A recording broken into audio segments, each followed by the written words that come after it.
I'm starting to get tired of talking about low-effort games all the time. Not like I have much of a choice though.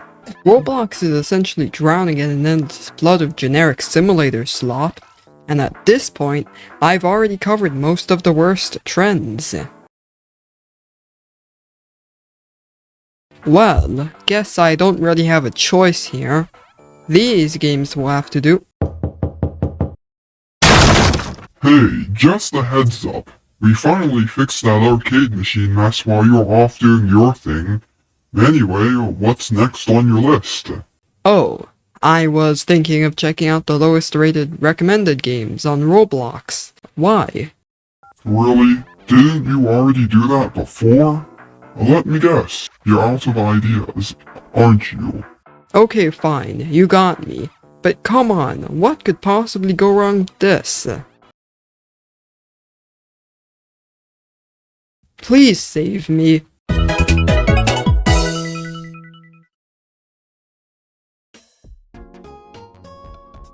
So, here we are, diving into the chaotic realm of the worst rated recommended games on Roblox. Our first stop, Be a Kaiju, with 39% likes. Now, I won't pretend to be an expert, but from what I know, Kaiju has something to do with giant monsters. Think Godzilla, big monsters, destruction, etc. And that's about the extent of my knowledge. Right off the bat, I'm greeted by a hyper-realistic Dino Ape character with a 20-minute timer hovering over it. Probably a wait to unlock character. Before I can even process that, I get hit with the classic favorite this game prompt. Oh, and the game's logo completely AI generated. Yeah, we're off to an amazing start. Jumping in, the premise is simple. Roam around a colorful city, destroy buildings and objects to grow stronger, and fight other kaiju. Classic destruction fest. But here's where things get weird. The art style. The kaiju models are hyper-realistic while the environment looks like a bunch of brightly colored toy blocks. The cars are just as simplistic, completely clashing with the monster designs.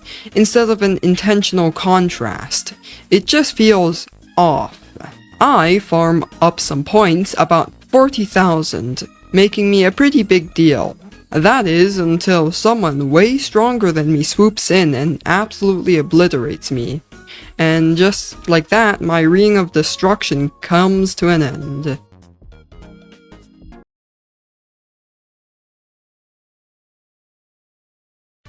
Next up, we've got Tower for Superheroes, rocking a stellar 27% approval rating. And just to clear up any confusion, no, there are no actual superheroes here, it's just a regular tower obby. Why they threw superheroes in the title? No clue. Maybe they thought it would get more clicks, but hey, whatever works for them. Now, since I'm used to most challenging obbies not having checkpoints, I completely forgot this game actually does. Turns out, you can just press R or reset your character in the escape menu to go back if you fall. Wish I had realized that sooner. The green section, relatively easy. A few minor setbacks, sure, but the checkpoints made understanding the tower way simpler. So overall, not too bad.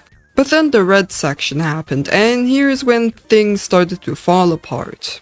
Here, you have to pull off this ridiculously long jump without falling. And the worst part, just when you think you've hit the sweet spot, there's a 99% chance you'll slip off anyway. It's like the game wants you to fail. After a few too many failed attempts, I just gave up. At that point, I didn't really see the point in pushing through. If you're not good at obbies, this game is probably not the best way to spend your time.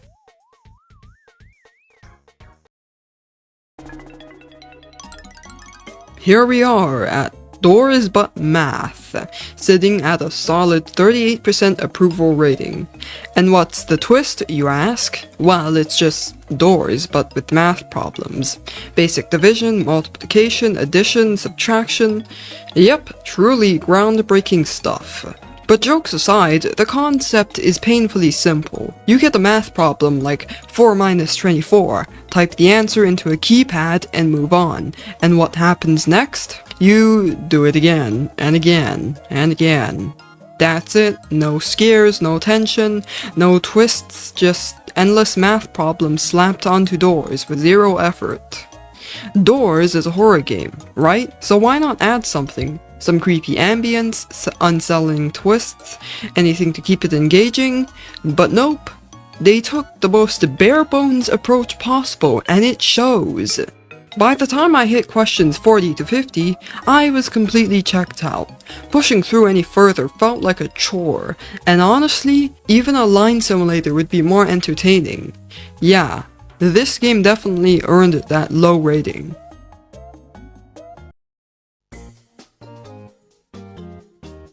Next up, we've got Most Popular, a game that confidently claims its title while rocking a 27% approval rating. Off to a great start. Right away, you can pick from 5 iconic characters: Batman, Superman, Spider-Man, Elsa, and Santa Claus, because nothing screams March like Santa casually showing up. But anyway, on to the actual game. It's a glass bridge obby, but with a twist. Instead of blindly guessing the right tile, you answer trivia questions about TV shows, cartoons, YouTubers, games, and more. You'll get questions like, what's more popular, Mickey Mouse or Pokemon? And you have to jump on the right answer to move forward. Pick wrong, you fall, and as for what's at the end, no idea. I'm assuming it's in-game currency since there isn't really much else this game offers, maybe a character morph, but honestly, I wasn't too eager to find out. That didn't stop me from spending my hard-earned cash on the Santa Claus morph. Though, no real reason, I just thought it was funny, so I just rolled with it. Now, I wanted to push through and reach the finish line, but deep down I had a feeling the reward wouldn't be worth the effort. And with that realization, I just gave up.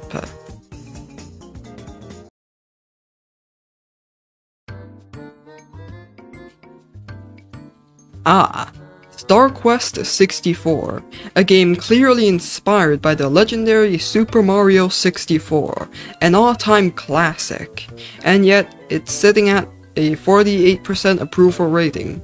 That's already a red flag. Before the game even starts, we're greeted with a short cutscene featuring the classic Bowser kidnaps Peach scenario. And oh my goodness, what did they do to Peach? This design is unhinged. Who thought this was a good idea? If anything, she looked like some dress to impress monstrosity gone horribly wrong. I get that they couldn't copy her exact design for copyright reasons, but come on, at least try to make her look decent. Moving past that nightmare feel, it's tutorial time. First stop, the Battle Pass. Because, of course, this game has a Battle Pass. I crack open a crate and hey, at least Toad looks somewhat normal. Sure, he resembles a Lego minifigure, but that's still miles better than whatever that Peach thing was. Inside the crate, I get a mushroom labeled Build, apparently a 1 in 27 rare item. The logo on it looks suspiciously AI generated, but hey, that's the least of this game's problems. Next, I chat with a Toad NPC to pick up my first quest, defeating some monsters, but instead of Goombas, we're fighting Gambos.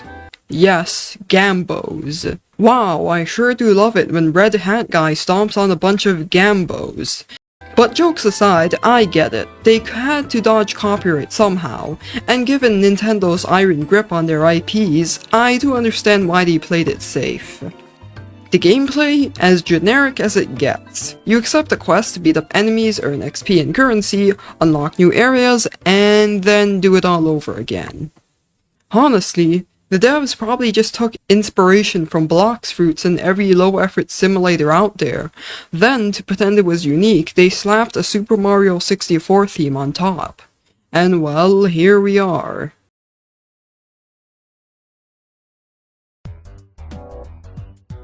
Now, I already had rock bottom expectations for You Don't Wanna See Me Infuriated, because guess what? It's from the same people who made Joyful Markiplier's Jolly Obby, and given how that disaster went, I knew this one was going to be just as unhinged, and with a 36% approval rating, I was not expecting a masterpiece.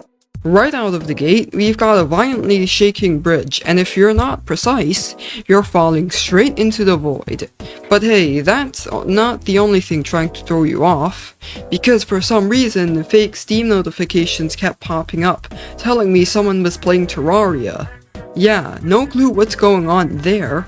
Then we hit a short quiz section, which should be a challenge, but nope, there's a block with a face that literally gives you the answers if you click it. Like, why even bother making a quiz? You're just handing out free passes at that point. And the questions? Absolute nonsense. There was a picture of Mario, so naturally, the answer was Luigi instead. And then out of nowhere, they threw in Plantera from Terraria, of all things. At least the answer was just Plant Terra and not something unhinged like Evil Sigma Plant 5000. After that, we reach a tower section with a delightful twist. If you so much as breathe near the walls, you get instantly exploded. And let me tell you, this was pain. The hitbox is completely broken. Even if you're not touching it, there's still a chance you'll randomly blow up. I spent way too long failing over and over again, but somehow I finally made it through.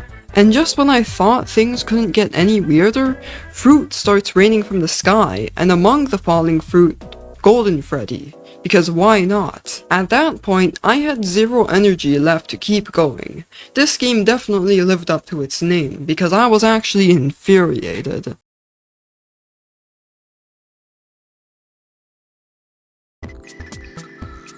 Next up is Be an Angry Bird, a game that follows the same premise as Be a Kaiju and sits at a solid 47% approval rating. Right off the bat, we get hit with a Christmas bundle. In March. Perfect timing. But before I could even get into a match, someone had the audacity to drop a tactical nuke, instantly wiping me out just as I was about to use the rainbow spinning wheel. Fantastic start. After that tragic demise, I scattered around, trying to grow and devour other Angry Birds. That was until, surprise, the same guy who nuked me in the lobby did it again, effectively ending my run. And of course, he was cosplaying as Omni-Man. Absolutely wonderful. Round 2 went a little better. I was making progress, growing bigger, and actually feeling like I had a chance. Until my newfound arch-enemy swooped in once more and absolutely shredded through my HP, ending my run for good. Yeah, I can see why this game has such a low rating. Unless you're already stacked, you're just target practice for high-level players and their everlasting supply of tactical nukes.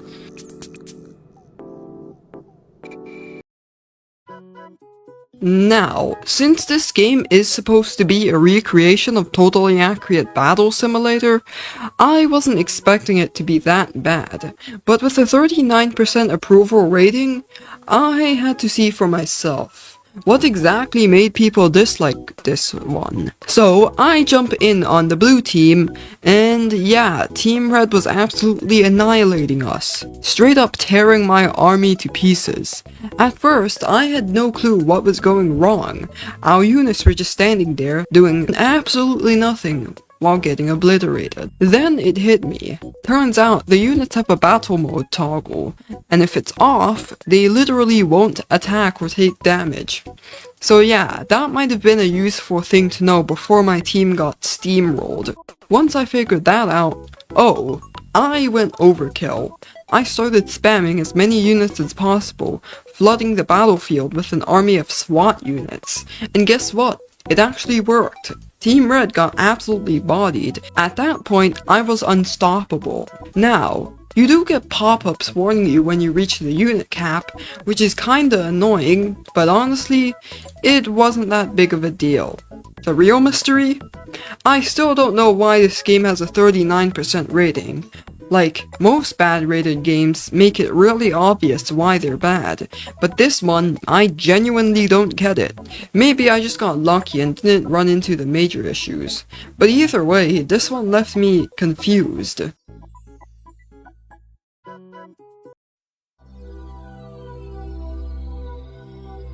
So yeah, moral of the story, don't play the lowest rated Roblox games in your recommended for you section. Just don't. Unless you're absolutely bored out of your mind or have some strange desire to suffer, then sure, go ahead. But if you actually want to have fun, these games are not the way to do it. At that point, you'd be better off playing Brookhaven or literally any other popular game out there. Now, I did mention earlier that some of these games could be victims of dislike botting. But after what I just experienced, yeah, no, these ratings were well earned by human players, not AI. And with that said, thank you all so much for watching, and I will see you all next time.